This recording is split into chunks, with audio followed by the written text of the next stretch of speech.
প্রিয় দর্শক বন্ধুগণ নমস্কার, গুড মর্নিং, সুপ্রভাত। আজি 1 নভেম্বর 2025 শনিবার ନେଇ ଆସିଅଛି ନୂତନ ଅପଡେଟ୍, ଯାହାକି ଆପଣମାନେ ନିହାତି ଦେଖିବା ଦରକାର। ଆମ ଦେଶର କେତେକ ଗୁଡ଼ିଏ ବଡ଼ ବଡ଼ ବ୍ରେକିଂ ଖବର। ପିଏମ୍ କିଷାନ ଯୋଜନା, ସୁଭଦ୍ରା ଯୋଜନା, ବାର୍ଦ୍ଧକ୍ୟ ଭତ୍ତା, ଚାଉଳ କାର୍ଡ, ରେସନ କାର୍ଡ। ପ୍ରଧାନମନ୍ତ୍ରୀ ଗୁଜରାଟକୁ ଗଲେ। କିଷାନ କାର୍ଡ କ୍ରେଡିଟ୍, କେସିସି, ମିଶନ ଶକ୍ତି, ସୁନାର ଦାମ, ଅଙ୍ଗନବାଡ଼ି ମନ୍ଥାର ସମୀକ୍ଷା, ଜମିକାନା ସରଳ କରିବା, ଏହିସବୁ ବିଷୟରେ ଜାଣିବା ପୂର୍ବରୁ ଯଦି ଆପଣ ଆମ ଚ୍ୟାନେଲରେ ନୂଆ ଆସିଛନ୍ତି, ଆପଣଙ୍କୁ ଟିକେ ଓଡ଼ିଆ ନ୍ୟୁଜ୍ ଚ୍ୟାନେଲକୁ ସ୍ୱାଗତ। ବନ୍ଧୁଗଣ, ଆମେ ଆପଣଙ୍କୁ ପ୍ରତିଦିନର ଖବର ଦେଇଥାଉ ଏବଂ ଖବରଟି ସବୁଦିନ ସକାଳେ ପ୍ରସାରଣ କରିଥାଉ। ଦର୍ଶକ ବନ୍ଧୁଗଣ, ପ୍ରଥମେ ଚ୍ୟାନେଲ ଦେଖିବା ପାଣିପାଗ ବିଷୟରେ। ଓଡ଼ିଶାରେ 20ଟି ଜିଲ୍ଲାରେ ୟେଲୋ ଆଲର୍ଟ ଜାରି କରାଯାଇଅଛି। ପାଗ ଶୁଖିଲା ରହିବ, ମେଘୁଆ ପାଗ ରହିବ। କେତେକ ଜିଲ୍ଲାରେ ସାମାନ୍ୟ ବର୍ଷା ହେବ, କେତେକ ସ୍ଥାନରେ ପ୍ରବଳ ବର୍ଷା ହେବ। ଝଟକା ପବନ ମଧ୍ୟ ବହିବ।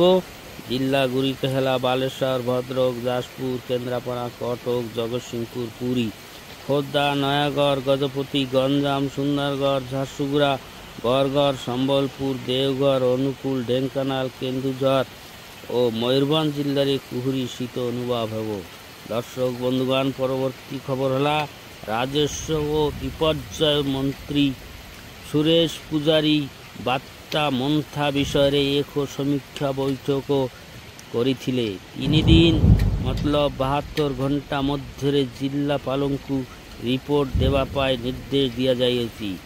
ଘର, ରାସ୍ତା, ପୁଲ ସବୁ କ୍ଷତି ଆକଳନ କରିବା। କ୍ଷୟକ୍ଷତି ଅଞ୍ଚଳ ଓଡ଼ିଶାର 8ଟି ଜିଲ୍ଲାରେ 33ଟି ବ୍ଲକ, 11ଟି ସହରାଞ୍ଚଳ, ଏକାଧିକ ଗ୍ରାମ ପଞ୍ଚାୟତ ସ୍ଥାନ ପ୍ରଭାବିତ ହୋଇସାରିଅଛି। ଗଜପତି, ଗଞ୍ଜାମ, କୋରାପୁଟ, ମାଲକାନଗିରି ଏବଂ ନବରଙ୍ଗପୁର ଜିଲ୍ଲାରେ ବର୍ଷାର ଭୂସ୍ଖଳନ, ରାସ୍ତା ପୁଲ ଭାଙ୍ଗିଯିବା, ଘର କାନ୍ଥ ପଡ଼ିଯିବା କ୍ଷତି ହୋଇସାରିଅଛି। ଏହାର ସମ୍ପୂର୍ଣ୍ଣ ରୂପେ ଆକଳନ ଜିଲ୍ଲା ଅଧିକାରୀମାନେ 72 ଘଣ୍ଟା ମଧ୍ୟରେ ଦେବାକୁ କୁହାଯାଇଅଛି। ଦର୍ଶକ ବନ୍ଧୁଗଣ, ପରବର୍ତ୍ତୀ ଖବର ହେଲା ସୁଭଦ୍ରା ଅନଲାଇନ୍ ଆଜିଠୁ ଆରମ୍ଭ, ଅର୍ଥାତ୍ 1 ନଭେମ୍ବରରୁ ଆରମ୍ଭ କରାଯାଇଅଛି। ସୁଭଦ୍ରା ଯୋଜନା ଆରମ୍ଭ କରିଥିଲେ ପ୍ରଧାନମନ୍ତ୍ରୀ ନରେନ୍ଦ୍ର ମୋଦିଜୀ। ସେପ୍ଟେମ୍ବର 17, 2024 ବେଳକୁ ରାଜ୍ୟର ମହିଳାମାନେ ପାଇବେ 21 ବର୍ଷରୁ 60 ବର୍ଷ। ମହିଳାମାନେ 5 ବର୍ଷରେ 50,000 ଟଙ୍କା, 10,000 ବର୍ଷକୁ ଦେବେ 2 ଥର 5,000 ଲେଖା ଦେବେ ବୋଲି ଘୋଷଣା କରିଥିଲେ ଏବଂ ଦେଇ ମିଶା ଅଛନ୍ତି। ନୂତନ କରି ଆବେଦନ କରିଥିବେ ଯେଉଁମାନଙ୍କର 21 ବର୍ଷ ହୋଇସାରିଅଛି, ସେହିମାନେ ଆବେଦନ କରିବେ। ଆଗ ଭଳି ଫର୍ମ ଦରକାର ନାହିଁ, ସବୁ ଅନଲାଇନ୍ ମାଧ୍ୟମରେ ହେବ।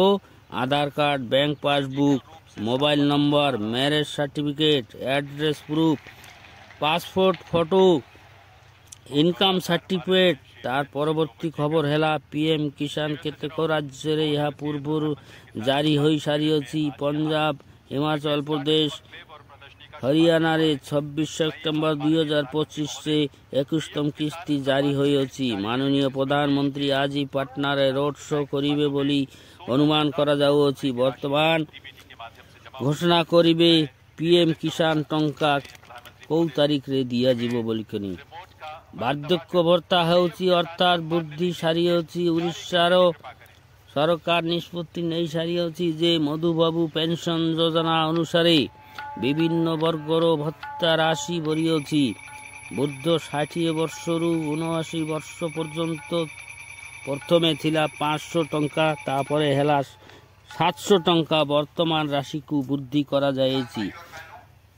ରାଜ୍ୟ ସରକାର ଏହି ଭତ୍ତାର ରାଶି ବୃଦ୍ଧି କରିବା ପାଇଁ ଚିନ୍ତା ବିଧାନ କରୁଛନ୍ତି। ନୂଆ ପ୍ରସ୍ତାବ ଅନୁସାରେ 700ରୁ 1000 ପର୍ଯ୍ୟନ୍ତ ହେବାର ସମ୍ଭାବନା ରହିଛି। ଏହି ଘୋଷଣା ଚାଳିଶ ମାସରେ ଆରମ୍ଭ ହେବ ବୋଲି କୁହାଯାଉଛି। ଦର୍ଶକ ବନ୍ଧୁଗଣ, ପରବର୍ତ୍ତୀ ଖବର ହେଲା ରେସନ କାର୍ଡରେ 5 କେଜି ଚାଉଳ ଏକ୍ସଟ୍ରା ଦିଆଯାଇ ସାରିଅଛି। ଯେଉଁମାନଙ୍କର EKYC କରିନାହାନ୍ତି ସେମାନେ ଚାଉଳ ପାଇବେ ନାହିଁ। ଆଧାର ଲିଙ୍କ, ମୋବାଇଲ ଲିଙ୍କ ନିହାତି ଜରୁରୀ। ପରବର୍ତ୍ତୀ ଖବର ହେଲା ମିଶନ ଶକ୍ତି। ମିଶନ ଶକ୍ତିର ମୁଖ୍ୟ ଲକ୍ଷ୍ୟ ହେଲା ମହିଳାମାନଙ୍କୁ ଆର୍ଥିକ ଓ ସାମାଜିକ ଦୃଷ୍ଟିରୁ ସଶକ୍ତିକରଣ କରିବା। ସ୍ୱୟଂ ସହାୟିକା ଗୋଷ୍ଠୀ ମାଧ୍ୟମରେ ମହିଳାମାନଙ୍କୁ ନିଜେ ନିଜେ ଅର୍ଜନ କରିପାରିବେ ସୁଯୋଗ ଦେବାର ଗୋଟିଏ ମାତ୍ର ଲକ୍ଷ୍ୟ ଥିଲା। ଗ୍ରାମୀଣ ଅଞ୍ଚଳର ମହିଳାମାନଙ୍କ ମଧ୍ୟରେ ନେତୃତ୍ୱ ନେବା, ଶକ୍ତି ବିକାଶ କରିବା, ବ୍ୟାଙ୍କରୁ ଋଣ ସୁବିଧା, ସରକାରୀ ଗ୍ରାଣ୍ଟ ଓ ସହାୟତା, ବିଭିନ୍ନ ବିକଳ୍ପ ନିପୁଣତା ଶିକ୍ଷା ଓ ମିଶନ ଶକ୍ତିରେ ଚାଲିଥିବା କାର୍ଯ୍ୟକ୍ରମଗୁଡ଼ିକ ହେଲା ସୁଧା ମିଶନ ଶକ୍ତି, କଫେ ମିଶନ ଶକ୍ତି, ବଜାର ମିଶନ ଶକ୍ତିରେ ମାତୃଶକ୍ତି ଓ ସ୍ୱାସ୍ଥ୍ୟ ସଚେତନତା ଅଭିଯାନ।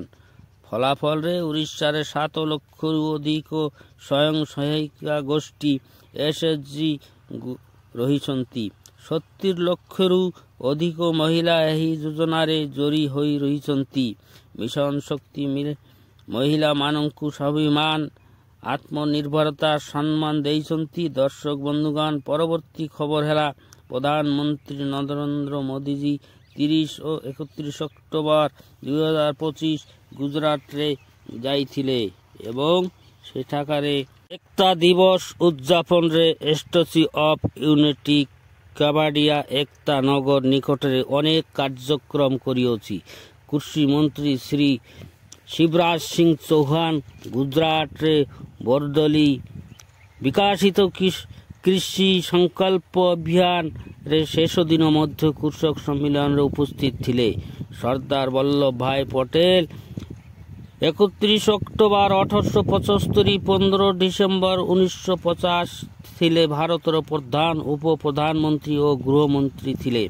ପରବର୍ତ୍ତୀ ଖବର, ଓଡ଼ିଶା ସରକାର ଘୋଷଣା କରିଅଛି ଯେ 2025-26 ଖରିଫ ଧାନ ଗ୍ରହଣ କାର୍ଯ୍ୟ ନଭେମ୍ବର ଚଳିତ ମାସ ଠାରୁ ଆରମ୍ଭ ହେବ ଓ ମାର୍ଚ୍ଚ ପର୍ଯ୍ୟନ୍ତ ଚଳିବ। ପରବର୍ତ୍ତୀ ଖବର ହେଲା ଯେ ଓଡ଼ିଶାର ଜମି ପ୍ରଶାସନ ଏବଂ ରେକର୍ଡ ସହିତ ସତର୍କ ବିଭାଗ ଏହି କାର୍ଯ୍ୟରେ ସରଳତା ଆଣିବାକୁ ଯୋଜନା କରୁଛନ୍ତି। ପରିବାରର କୌଣସି ଲୋକ ଜମିହୀନ ରହିବେ ନାହିଁ। ଏହି ଲକ୍ଷ୍ୟ ନିମନ୍ତେ ସରକାର କାର୍ଯ୍ୟ ଆରମ୍ଭ କରିସାରିଅଛି। ପରବର୍ତ୍ତୀ ଖବର ହେଲା ଖୁବ୍ ଶୀଘ୍ର ରାଜ୍ୟରେ ନୂତନ ଶିକ୍ଷାନୀତି ଲାଗୁ ହେବାକୁ ଯାଉଅଛି। ଏହା ସରକାରୀ ସ୍ତରରେ ଆଲୋଚନା ସରିଯାଇଅଛି। ପରବର୍ତ୍ତୀ ଖବର ହେଲା ଗୋଲ୍ଡ ବା ସୁନାର ବର୍ତ୍ତମାନ ଦାମ ପ୍ରତି 10 ଗ୍ରାମ ପାଇଁ ପ୍ରାୟ 121,620 ଟଙ୍କା, ମତଲବ 1,20,620 ଟଙ୍କା 24 କ୍ୟାରେଟ ବା ଦରକୁ ପହଞ୍ଚିଥିଲା। କିନ୍ତୁ 27 ଅକ୍ଟୋବର 2025ରେ 24 କ୍ୟାରେଟ ସୁନାର ଦାମ 10 ଗ୍ରାମ ପାଇଁ 1,20,654 ଥିଲା। ଟିକେ କମିଛି। ଦର୍ଶକ ବନ୍ଧୁଗଣ, ଆଜି ପାଇଁ ଏତିକି। ଦେଖା ହେବ ଆଗାମୀ ଭିଡ଼ିଓରେ। ଭଲ ରୁହନ୍ତୁ, ସୁସ୍ଥ ରୁହନ୍ତୁ, ମସ୍ତ ରୁହନ୍ତୁ ଏବଂ ଯଦି ଆପଣ ନୂଆ କରି ଆମ ଚ୍ୟାନେଲକୁ ଆସୁଛନ୍ତି ତେବେ ପେଜଟିକୁ ସବସ୍କ୍ରାଇବ କରିବେ ଏବଂ ଫଲୋ କରିବେ ବୋଲି ଅନୁରୋଧ କରୁଅଛି।